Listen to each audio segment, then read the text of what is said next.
இன்றைக்கி சிக்கன் சிந்தாமணி எப்படி செய்யலான்னு சொல்லி பார்க்கலாம் வாங்க. நானே இதான் ஃபஸ்ட் டைம் வந்து ட்ரை பண்ணியிருந்தேன். டேஸ்ட் வந்து சூப்பராக இருந்துச்சு. செஞ்சதை வந்து சாப்பிட்ருக்கேன், ஆனால் வந்து நான் ட்ரை பண்ணினதில்லை. இதான் ஃபஸ்ட் டைம் ட்ரை பண்ணேன். சூப்பராக இருந்துச்சு டேஸ்ட்டு. எப்படி செஞ்சோன்னு சொல்லி பார்க்கலாம் வாங்க. அதுக்கு வந்து வடைச்சட்டி அடுப்பில் வச்சுட்டு நல்லெண்ணெய் தான் இதுக்கு ஃப்ளேவர் நல்லாயிருக்குன்னு சொல்லி நல்லெண்ணெய் ஊற்றியாச்சுங்க. நல்லெண்ணெய் ஊற்றி நல்லா காஞ்சதும் கொஞ்சமாக கடுகு போட்டுட்டு, நாங்கள் இன்றைக்கி வந்து 3/4 கிலோ சிக்கன் நாட்டுக்கோழி தான் எடுத்துருக்குறோங்க. அதுக்கு வந்துட்டு ஒரு 1/2 கிலோ கொஞ்சம் கம்மியாக வர அளவுக்கு வெங்காயம் நல்லா சின்ன வெங்காயம் தொளிச்சு 2 அரிஞ்சு வச்சுருக்கோங்க. அதையும் போட்டாச்சுங்க. அதுக்கப்புறம் பார்த்திங்கன்னா வரமிளகா தான் வந்து இதுக்கு வந்து ஸ்பெஷலேங்க. அதனால வரமிளகா வந்து 2 கிள்ளி அதிலிருந்த ஒரு விதை இல்லாமல் எடுத்தாச்சுங்க. நிறைய வரமிளகா போட்டால் தான் சூப்பராக இருக்குன்னு சொல்லிட்டு வரமிளகா இது நல்லா கார மிளகாய்ங்கிறனால நான் வந்து 1 கிலோவுக்கு ஒரு 8 மிளகா 9 மிளகா போட்டால் கரெக்டாக இருக்குங்க. அதனால் அதை விட கம்மியாக தான் நான் எடுத்துருக்குறேங்க இன்றைக்கி. நல்லா வரமிளகாயும் கருவேப்பிலையும் போட்டு வெங்காயம் வந்து நல்லா கண்ணாடி பதம் வர வரைக்கும் நல்லா வதக்கி விட்டுக்கலாங்க. வெங்காயமும் மிளகாயும் நல்லா வணங்கினா தானுங்க அதில் இருக்கிற எசன்ஸ் இறங்கி டேஸ்ட் வந்து வேறு லெவலில் இருக்குங்க. இது கூடயே பார்த்திங்கன்னா கொஞ்சம் பூண்டு ஒரு கட்டி தட்டி வச்சுருக்குறேங்க தொளிச்சு, அதையும் சேர்த்து நல்லா வதக்கிக்கலாங்க. இதுவும் ஒரு ஃப்ளேவருக்காக தான். வெங்காயம் பூண்டு எல்லாம் நல்லா வதங்கி வந்த உடனேயே நம்ம வாங்கிட்டு வந்து க்ளீன் பண்ணி வச்சுருக்கிற சிக்கனை வந்து இது கூட சேர்த்து நல்லா பெரட்டி விட்டுக்கலாங்க. சிக்கன் வந்து உப்பு மஞ்சத்தூள் போட்டு நல்லா வாஷ் பண்ணி வச்சுருக்குறோங்க. அதையும் இதில் சேர்த்தி எல்லாம் ஒன்றோட ஒன்று கலந்து வர மாதிரி நல்லா சேர்த்தி கலந்துக்கலாங்க.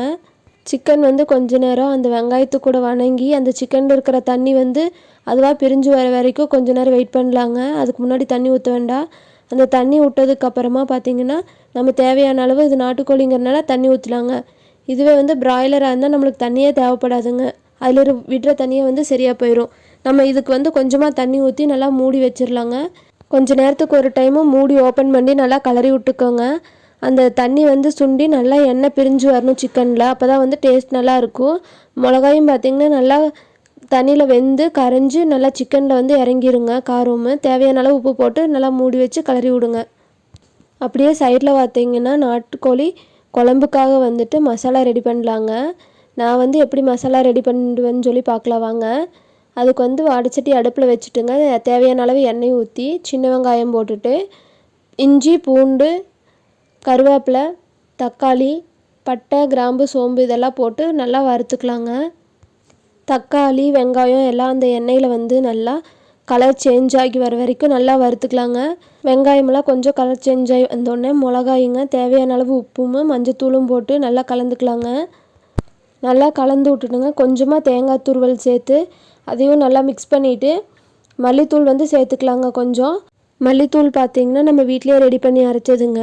மல்லி வந்து கடையில் 1 கிலோ 2 கிலோ வாங்கிட்டு வந்துடுவாங்க. ஒரே முட்டா வாங்கிட்டு வந்துங்க அதில் இருக்கிற தூசெல்லாம் நல்லா சுத்தம் பண்ணிங்க வெயிலில் காய வச்சுங்க. வறுத்து நல்லா கொண்டு போய் மிஷினில் அரைச்சிட்டு வந்துடுவாங்க. மிஷினில் அரைச்சிட்டு வந்துட்டோம்னா ஒரு 2-3 மாதத்துக்கு வந்து அது வந்து எல்லா குழம்புக்கும் போட்டுக்கலாங்க. நாங்கள் வந்து தனியாக வந்து கறி மசால் மாதிரி அரைக்க மாட்டாங்க. மல்லி மட்டும் தனியாக அரைச்சிட்டு வந்துட்டோம்னா எல்லா குழம்புக்கும் யூஸ் பண்ணிக்கலான்ட்டு அது மட்டும்தாங்க தனியாக அரைச்சிக்குவோம். செலவு இருக்கும் போதானுங்க வந்து மீதியெல்லாம் சேர்த்துக்குவோங்க. இப்போ குழம்பு தாளிக்கிறதுக்கு பார்த்திங்கன்னா எண்ணெய் ஊற்றிங்க பெரிய வெங்காயமும் கொஞ்சம் கருவேப்பிலையும் போட்டு நல்லா வறுத்துக்கலாங்க.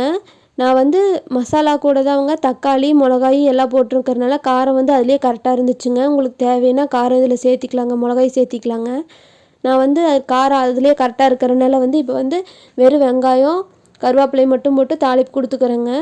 நல்லா வெங்காயம் வந்து வதங்கி வந்த உடனே நம்ம க்ளீன் பண்ணி வச்சுருக்கிற சிக்கனை வந்து அது கூட சேர்த்துங்க. நல்லா எண்ணெய் கூட மிக்ஸ் ஆகி நல்லா சுண்டி வரணுங்க சிக்கனு. அதில் இருக்கிற தண்ணியெல்லாம் விட்ற அளவுக்கு வந்து வேறு தண்ணி ஊற்றாமல் நல்லா அதிலே வதக்கி விட்டுக்கலாங்க. கொஞ்சமாக வந்து இது கூட சிக்கன் மசாலா சேர்த்து காரத்துக்கு வந்து வதக்கிக்கலாங்க. நல்லா அந்த சிக்கனில் இருக்கிற தண்ணியெல்லாம் விட்டு வந்துங்க அந்த சிக்கன் வந்து அந்த தண்ணியிலேயே கொஞ்சம் நேரம் வேகட்டுனுங்க. நம்மளுக்கு தேவைப்பட்டுச்சுன்னா கொஞ்சமாக தண்ணி ஊற்றி இன்னும் வேக விட்டுக்கலாங்க. ஏன்னா இது நாட்டுக்கோழிங்கிறனால. அப்புறம் பார்த்திங்கன்னா நம்ம வறுத்து வச்சுருக்கிற மசாலா வந்து ஆறுனதையும் அதை மிக்சியில் போட்டு அரைச்சுங்க. இந்த சிக்கன் வந்து நல்லா எண்ணெயில் வெந்து நல்லா சுண்டி வந்ததுக்கப்புறங்க கொஞ்சமாக மஞ்சத்தூள் சேர்த்துட்டுங்க அதையும் நல்லா மிக்ஸ் பண்ணி விட்டு மூடி வச்சிடலாங்க. கொஞ்சம் நேரம் வந்து அந்த தண்ணி விட்டு நல்லா வேகட்டுங்க சிக்கனு.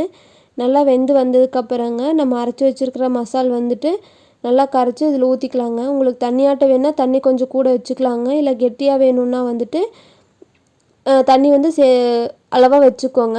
அப்படியே சைடில் பார்த்திங்கன்னா நம்ம சிக்கன் சிந்தாமணிக்கு தாளிச்சு விட்டது வந்து அப்படியே நல்லா எண்ணெய் வந்து பிரிஞ்சு வர அளவுக்கு ஓரளவுக்கு நல்லா வெந்து வந்திருக்குதுங்க. இன்னும் நல்லா தண்ணி சுண்டி எண்ணெய் பிரிஞ்சு வந்தால் தான் டேஸ்ட் வந்து நல்லா இருக்குங்க. அதையும் அப்படியே சைடில் கிளறி விட்டுட்டு மூடி வச்சாச்சுங்க. அப்படியே பார்த்திங்கன்னா நம்ம இந்த பக்கம் வந்து சிக்கன் வந்து நல்லா தண்ணி விட்டு வெந்துட்டுருக்குதுங்க. அதையும் வந்து மூடி வச்சுட்டுங்க. சிக்கன் நல்லா வெந்த உடனேங்க நம்ம வந்து அரைச்சி வச்சுருக்கலாம் மசாலா ஊற்றி இதில் வந்து இதையும் இறக்கிடலாங்க. நல்லா சூடான சாப்பாட்டு கூடங்க இதை சேர்த்து சாப்பிடும்போது வந்து டேஸ்ட் வந்து சூப்பராக இருக்குங்க. நீங்களும் கண்டிப்பாக ட்ரை பண்ணி பாருங்கள். இந்த வீடியோ உங்களுக்கு பிடிச்சிருந்துன்னா மறக்காமல் சேனலை சப்ஸ்கிரைப் பண்ணி சப்போர்ட் பண்ணுங்கள். உங்கள் ஃப்ரெண்ட்ஸ் அண்ட் ஃபேமிலிக்கு வந்து இந்த வீடியோவை வந்து ஷேர் பண்ணுங்கள். நீங்களும் இதை ட்ரை பண்ணிவிட்டு எப்படி இருக்குதுன்னு சொல்லுங்கள். நீங்கள் எப்படி செய்வீங்கன்னு சொல்லி கமெண்ட் பண்ணுங்கள்.